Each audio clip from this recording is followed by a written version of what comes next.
Chers amis, en cette fête de Saint-Joseph, je viens vous rejoindre. Au nom de mes frères, au nom de toute l'abbaye, vous témoignez notre proximité par la prière, au-delà de ces mots et de ces images. Vous dire que nous sommes en grande union avec vous, parce que ce carême est vraiment étonnant, difficile, étonnant, presque douloureux pour beaucoup. Tout s'est arrêté, nos chantiers se sont arrêtés. On n'entend plus le bruit des marteaux dans le clocher, où résonnaient autrefois des bruits familiers, devenus familiers.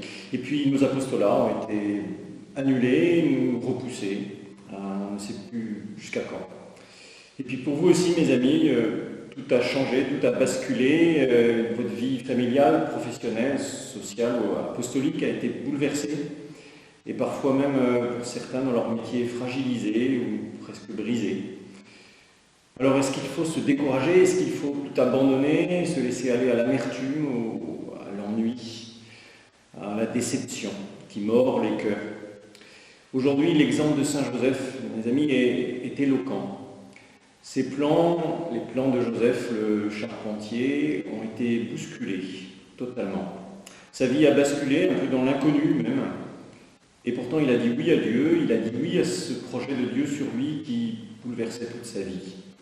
Et c'est ainsi qu'il s'est épanoui, qu'il a grandi, qu'il s'est accompli même. Il est devenu le saint que nous connaissons. Et à l'inattendu, il a répondu par un oui. Alors, mes amis, nous devons faire de même, tous, autant que nous pouvons, accueillir donc l'imprévu. Nous abandonner à Dieu, à ce quotidien nouveau, et faire confiance, trouver d'autres façons de nous rejoindre, de prier aussi, d'aider ceux qui sont plus loin de nous et qui ont besoin, et tant besoin certains. Avec prudence certainement, mais aussi avec imagination et force. Saint Joseph a accueilli l'imprévu, il l'a accueilli et il est devenu dans sa vie mystère.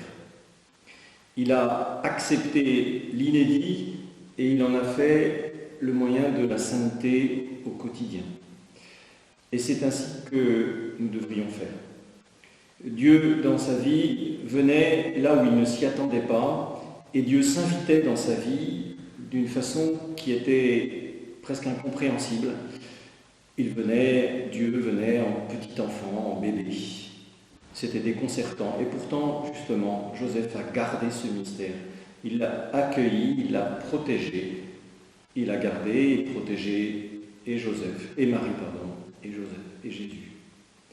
Alors nous aussi, nous devons recevoir Dieu dans cet imprévu, le transformer en mystère pour notre vie, recevoir ce qui est déconcertant, peut-être alors le transformer en un surcroît de prière, transformer la frustration d'absence de messe, par exemple, cette frustration et cette absence en nouvelle fin de l'Eucharistie, en fin de Dieu, dilater un peu plus nos âmes pour les rendre capables de recevoir Dieu, avoir soif de Dieu, qui n'est malheureusement pas là pour vous, pour beaucoup, la plupart d'entre vous. Et recevoir avec Saint Joseph cette certitude que Dieu ne nous abandonne pas, que Dieu est là dans nos vies, qu'il est là par sa grâce. C'est cela la source de l'espérance, de notre espérance chrétienne. Justement, l'espérance est une ancre. Une ancre, nous dit saint Paul, et notre vie est un navire. On peut laisser dériver le navire dans le courant de l'amertume et de l'ennui. Et l'espérance est cette ancre qui empêche notre vie d'aller à la dérive. Alors l'espérance est une ancre et saint Paul nous dit bien qu'elle est dans le ciel, cette ancre, pour que nous regardions plus loin que le présent, plus loin que ce qui est décevant.